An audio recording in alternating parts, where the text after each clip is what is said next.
జనగామ జిల్లా ప్రధాన వార్తలను పరిశీలించినట్టయితే జనగామ జిల్లా కేంద్రంలో మాజీ ఎమ్మెల్యే తాటికొండ రాజయ్య మీడియా సమావేశం నిర్వహించారు. ఈ సందర్భంగా ఎమ్మెల్యే కడియం శ్రీహరి మీద ఘాటుగా స్పందించారు.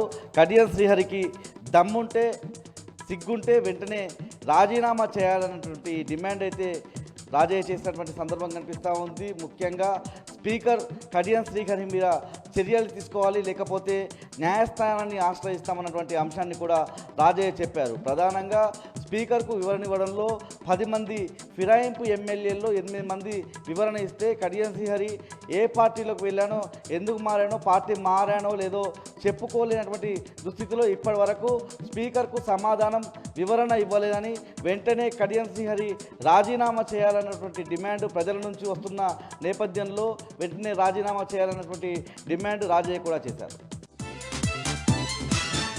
జనగామ జిల్లా నుంచి మరో ప్రధాన వార్త పరిశీలించినట్టయితే జనగామ నుంచి హుస్నాబాద్ పోయేటువంటి రోడ్లో గానుగపహాడ్ దగ్గర ఉన్నటువంటి వంతెన కూలిపోయి 3 సంవత్సరాలు అవుతున్నా కాంగ్రెస్ ప్రభుత్వం పట్టించుకోవడం లేదని అక్కడ ఉన్నటువంటి గ్రామస్తులు వెంటనే బ్రిడ్జి నిర్మించాలని డిమాండ్ చేస్తూ ఆందోళనకు ధర్నాకు దిగినటువంటి సందర్భం కనిపిస్తూ ఉంది. ప్రధానంగా 3 ఏళ్ల క్రితం గానుగపహాడ్ దగ్గర ఉన్నటువంటి బ్రిడ్జి భారీ వర్షాలతో కూలిపోవడం జరిగింది. అయితే అప్పుడున్నటువంటి బీఆర్ఎస్ ప్రభుత్వం దానికి సంబంధించినటువంటి పనులు చేపట్టిన క్రమంలో అప్పటికే అసెంబ్లీ ఎన్నికలు రావడం, తర్వాత ఏర్పడినటువంటి కాంగ్రెస్ ప్రభుత్వం పూర్తిగా గానుగపహాడ్ బ్రిడ్జి నిర్మించడంలో పూర్తిగా విఫలమైనటువంటి పరిస్థితి. అనేక సార్లు అక్కడ ఉన్నటువంటి జిల్లా కలెక్టర్ దగ్గరికి వెళ్ళి ఆ ప్రజలంతా కూడా గానుగపహాడ్ బ్రిడ్జి నిర్మించాలని కోరిన తరుణంలో మట్టి రోడ్డు నిర్మించాలని, మట్టికి సంబంధించినటువంటి బ్రిడ్జి ఏర్పాటు చేశారని, ఇటీవల కురిసినటువంటి వర్షాలకు ఆ మట్టి రోడ్డు కూడా పూర్తిగా కూలిపోయిందని, శాశ్వతమైనటువంటి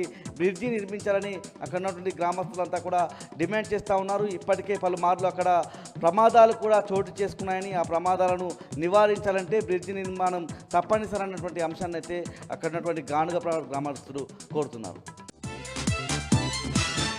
మహబూబాబాద్ జిల్లా ప్రధాన వార్తలను పరిశీలించినట్టయితే యూరియా దొరకక తన పంట నష్టపోవడాన్ని చూసి తట్టుకోలేని ఓ రైతు ఆత్మహత్య యత్నానికి పాల్పడ్డటువంటి ఘటన కొత్తగూడెం మండలం బూర్గుంపు గ్రామంలో చోటు చేసుకుంది. ఆ గ్రామానికి సంబంధించిన రైతు నర్సయ్యకు సంబంధించి యూరియా వేయకపోవడంతో తన పంట అంతా కూడా నాశనం అవుతుందని, ఆ ఆగమవుతున్న పంటను చూసి తట్టుకోలేక పురుగులమంతాగి ఆత్మహత్య యత్నానికి పాల్పడ్డాడు. వెంటనే అతన్ని కొత్తగూడ మండల కేంద్రంలోని ప్రాథమిక ఆసుపత్రికి తరలించారు. అక్కడి నుంచి ప్రాథమిక చికిత్స అనంతరం నర్సంపేటలో ఉన్నటువంటి ఏరియా ఆసుపత్రికి తీసుకొచ్చినటువంటి పరిస్థితి కనిపిస్తూ ఉంది.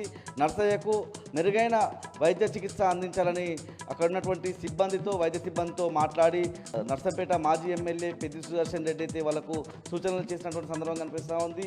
ఈ దుస్థితికి అంతా కూడా యూరియా దొరకని దుస్థితికి రాష్ట్ర ప్రభుత్వమే కారణమని, కనీసం ఎమ్మెల్యేలు మంత్రులు కూడా పట్టించుకునే పరిస్థితి లేదని, ఈ దుస్థితికి అంతా కూడా రాష్ట్ర ప్రభుత్వమే కారణమని పెద్ది సుదర్శన్ రెడ్డి ఈ సందర్భంగా ప్రభుత్వం మీద ఆగ్రహం వ్యక్తం చేశారు.